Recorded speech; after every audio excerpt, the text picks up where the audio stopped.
We'll see if it's working. It says we got 2 people waiting on the show. I'm not sure what's going on. Why it's saying we got 2 people waiting. There we go. We'll see if it's working. All right, so it looks like we're live now. Thank you so much for joining. This is Patrick. You're watching Tesla Trip, and if you already watched me do this, we'll do it again. If you're watching this after the fact, I did try and do a live stream earlier, and I'm not sure it worked out. So we'll just kind of see how that goes. Hey, Sandra Grimm, thanks for watching and keeping me company here at the Supercharger. I've only got 30 minutes left before I get a full charge. I'm not sure I'm going to stay on that long, but I wanted to go over a couple little stories that I thought were interesting going on this week in Tesla land. And I am going to talk about Tesla going private, but I'm saving it for last because there's a lot to talk about. Again, this is Tesla Trip, teslatrip.com. If you go to the website, you can see all the past videos, or the YouTube channel, just Tesla Trip. I own a Model S. I own a Model S. I own a Model X now, and Model 3. So, yeah, I've had Teslas for a while. I also have a Chevy Bolt, and I think the world of electric vehicles. So Tesla, Elon tweeted out that the hardware upgrade for Autopilot full self-driving will be free to anybody that paid for the full self-driving package, whether it be the $3,000 like I did for my Model X, or the $5,000 that is required to activate it now if you did not previously buy it for like a Model 3 or basically any hardware 2.5 Tesla when they were charging like $4,000 at the time of purchase, or the $5,000 after. If you had the option to purchase it after the fact at $4,000 when you bought it, they will honor that and give you a $1,000 rebate. And Elon also confirmed that Enhanced Autopilot does not need anything beyond what is currently in all the vehicles shipping now. So the on-ramp to off-ramp on the freeways is actually an Enhanced Autopilot feature that's rolling out in Autopilot, or in firmware 9. That's coming out later this month or next month, depending on Elon time. And that the full self-driving is still 4 to 6 months away, and that will be when they put in the hardware for it. And then they'll probably just be enabling bits and pieces of the features for full self-driving, and it will require that new hardware. But, it'll be free for anybody that's already paid for it. Super exciting. He also elaborated on the earnings call about how this chip, this AI chip that Tesla designed, is like specifically made silicon for, a self-driving car, for AI learning. It's not a CPU or a GPU. It's a custom chip for AI neural networks, and that if you're on a CPU or a GPU, it's basically emulating a chip for AI computing. And this is an actual chip for AI computing, so it's just, that's why he's saying it's an order of magnitude greater than the current hardware. And it doesn't sound like it's going to be using much more power, maybe even less power. So that's pretty exciting to see them getting that all ready to go. Can't wait. Super excited for the new firmware and to see it actually follow navigation for the first time. And, what that's going to mean when the full self-driving is actually going to happen next year.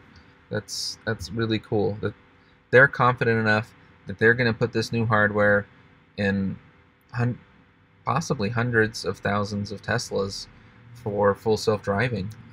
So they must believe that it is going to work. He also was commenting on how they're going to probably concentrate on the full self-driving after they get done with version 9 for the cross-country.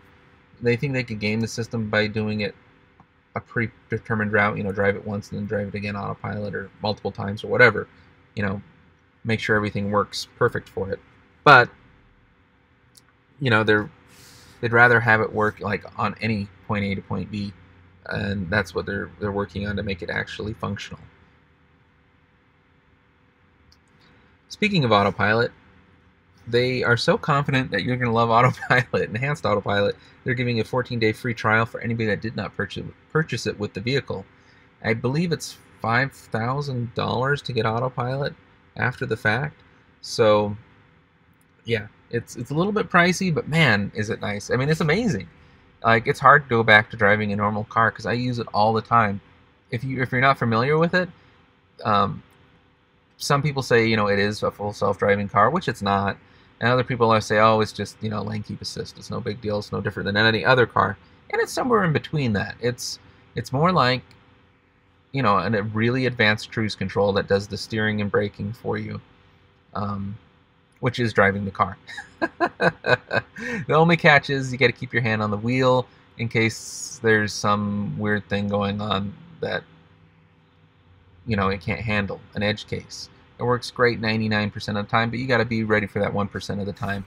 And that's where the issue stemmed from, where people could go hands off for literally an hour or two until you couldn't.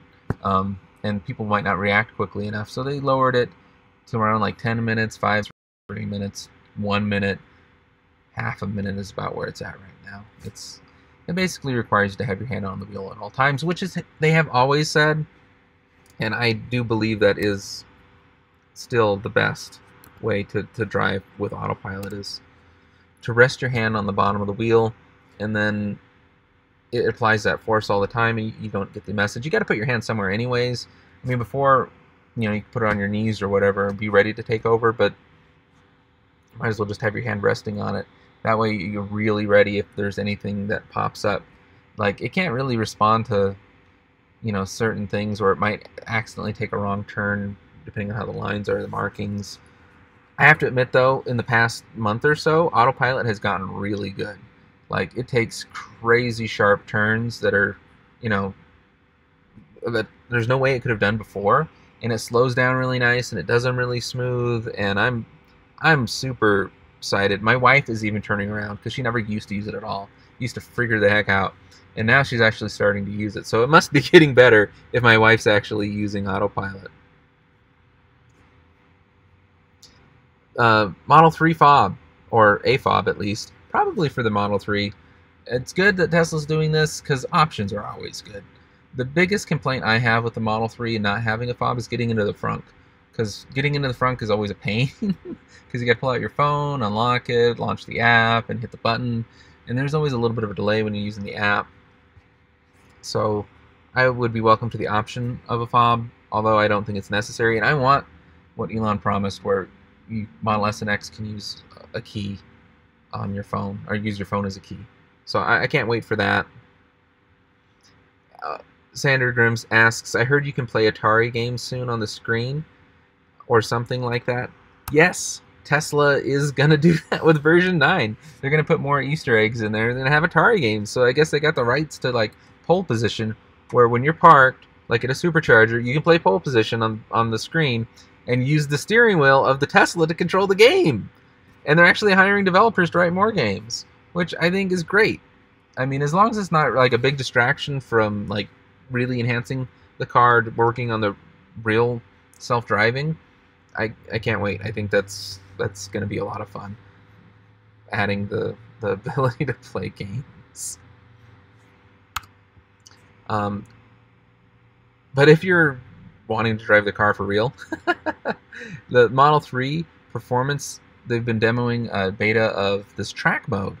And a lot of people thought it was just disabling the safety controls for, steering and braking and traction control and stuff. And it actually is not necessarily doing that. It's actually changing the controls so that it enhances them.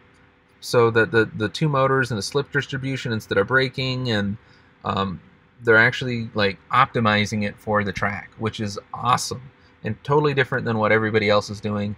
And because they have that, I think it's a 10 millisecond intervals that they can change the dynamics of how much power goes to each individual wheel, they can really optimize that for like autocross, or it could be cool. You can like pick up the type of racing that you're doing, and yeah, so there's a lot of options they have on that for the future. Right now it's just a track mode, and people are being able to do drifting with it, which is something you couldn't do before. And I don't know, it sounds like a lot of fun. Speaking of a lot of fun, the Model S Radio Flyer is a super fast little car. My niece was driving it just last weekend at a car show. They had a race of Power Wheels, and she smoked them like 2 to 3 times faster than all the other Power Wheels. There's a little unlock on the back of it to put in, Speed 2 or Ludicrous mode. And she probably should be wearing a helmet because that thing's fast. You can't run to catch up with it. If you put like real tires on that thing, it would just be nuts. Which comes to the reasoning, why don't they make one for adults? Because they'd be fun. And the question was asked, is there a Model X version of the Radio Flyer coming out? And Elon said they're actually going to be working on a mini Tesla that would fit an adult. Which I think would be great. I don't know what exactly he'd use it for, but it would be fun. So that's kind of a fun little thing that Tesla's working on. And last but not least, the big news of the week is that Tesla is talking about going private. Right now, they're a publicly traded company. The stock goes all over the place. It's constantly going up and down, mainly up over time, but there's these huge dips. And there's a lot of problems with people purposely trying to game the system and short sale it. And they create these articles that just make people want to, mess with the stock, and it drives Elon nuts. And on one of the last earnings calls, he was just flat out rude to some of the analysts, and he apologized on this earnings call. But I think he's done with it. It sounds like they've got funding lined up, and it's just contingent on shareholders voting on whether or not to take the company private. And when they do go private, they'll buy the stock from anybody that wants to sell for $420 a share, which isn't bad because earlier this year it was only like $250, and I currently think it's at like $380 or so ish. And yeah, so it's not a bad deal, and then you can keep it if you want to keep the stock while it's private. So I think it's a win-win. And the only disadvantage is, even though not all the news is great that comes out of being a public company, it's in the public eye a lot more, creating brand awareness. I guess the argument of whether or not that's good awareness or not is up for debate. I'm still not sure I want them to go private, because I like all the earnings calls and having them to kind of let everybody know what they're up to. Although I can tell they have to kind of game the system almost. So they try and do the delivery pushes at the end of the quarter, and a lot of the vehicles might have problems. If you get a vehicle that's delivered at the last second at the end of the quarter, you're probably more likely to have little things wrong with it that need fixed later on, as opposed to getting a vehicle earlier in the quarter where they took their time on it. What do you guys think? Do you think Tesla should go private, or should they stay public? So I'm almost done with my supercharging. I got about 5 minutes left here. If you guys have any other questions, thank you guys for watching and keeping me company out here while I'm in Salt Lake City. I have a lot of fun doing these shows. If you want to chat more, I'm always available on Twitter. I'm at Walking Crow on Twitter. You can email me, patrick@wildwestev.com. I also have a company, wildwestev.com, that me and my family started, where we're putting public charging stations around Wyoming. And if you want to really help out, instead of doing like a Patreon or anything like that, you can donate a couple dollars, like $1, to our Wild West EV GoFundMe campaign, and you'll get listed on the website as helping deliver chargers to Wyoming. Or for $100, you can get your name on a sign on a charging station, permanently. So like, as long as that charger is there, it'll say this charger is brought to you by so and so. So check it out, wildwestev.com. And if you are, last thing I got to pitch, if you are in the market for a Tesla, if you want to get free supercharging for life, this is supposedly ending September 15th. You can use my code Patrick4254 and get free supercharging for life. This goes for the Model S, the X, and the Performance Edition of the Model 3. Also works with solar panels. You can get some incentives for that if you use the code. Thank you guys so much for watching. Oh yeah, you like the I'm reading the comment, Sander, about the Tesla charger in the background. Yeah, it's pretty cool. Yeah. Again, thank you guys for watching. We'll talk at you guys later. Please subscribe. I mean, that's the main thing. If you can subscribe or tell people to subscribe, it'd be really nice to get this channel up to 10,000 subscribers.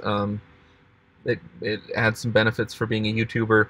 My other channel has it, and I think this one gets significantly more views, so it would be really cool. Thank you so much for watching. We'll see you guys next time.